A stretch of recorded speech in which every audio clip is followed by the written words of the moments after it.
ఎక్కడో అశోకవనంలో శిశుపా వృక్షం కింద అలా ఏడుస్తూ ఆ తల్లి ఉండిపోయింది.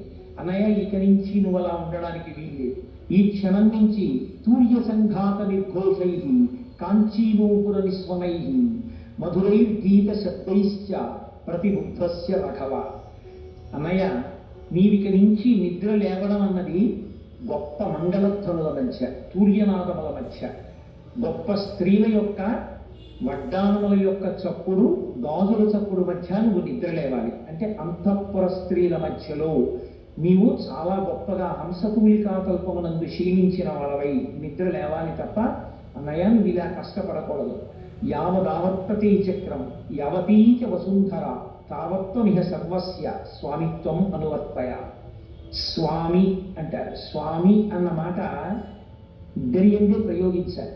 ఎవరిని పడితే వాళ్ళని పట్టుకుని స్వామి అనకూడదు, ఇద్దరినే స్వామి అన్నారు. ఒకటి, స్వామి అన్న మాట భర్తకి చెల్లుతుంది. భార్య భర్తని స్వామి అని పిలవచ్చు. రెండు, ఈశ్వరుణ్ణి సరే స్వామి అంటాం, కానీ యథార్థమునకైతే అవరకోశం బట్టి స్వామి అన్న మాట ఎవరికి చెల్లుతుందంటే ఒక్క సుబ్రహ్మణ్యేశ్వరుడికి. ఆయనకు ఒక్కరికే స్వామి అన్న నామం అన్వయం అవుతుంది.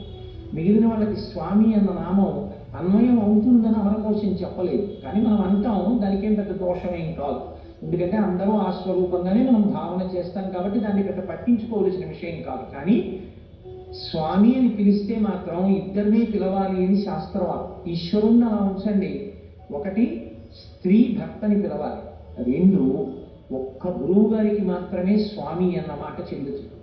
ఒక గురువు గారిని పిలిచి సంబోధించేటప్పుడు స్వామి అని పిలిచి సంబోధించవచ్చు. ఎందుకంటే స్వామి అంటే సమస్తము తనదైన వాడు, కేవలము తన సంకల్పము చేత శిష్యులను అనుగ్రహించగలిగినవాడు, ఆయన కోపము చేత నశింపచేయగలిగినవాడు.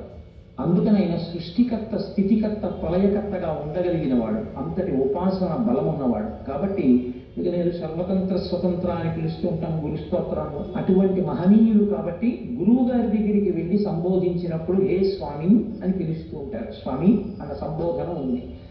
భరతుడు ఇవాళ స్వామి అని పిలుస్తున్నాడు. స్వామి అని పిలుస్తున్నాడంటే ఒక్కటే కారణం, ఆయన యందు ఈశ్వరతత్వాన్ని చూశాడు అని గుర్తు.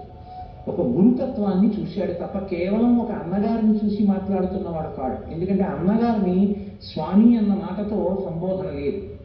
యావదావర్తతే చక్రం. ఒకటి, రథచక్రము ఎంత దూరం పెడుతుందో అంతవరకు ఉన్నటువంటి ఈ భూమండలానికి, యావతీచ వసుంధర, ఎంతవరకు ఈ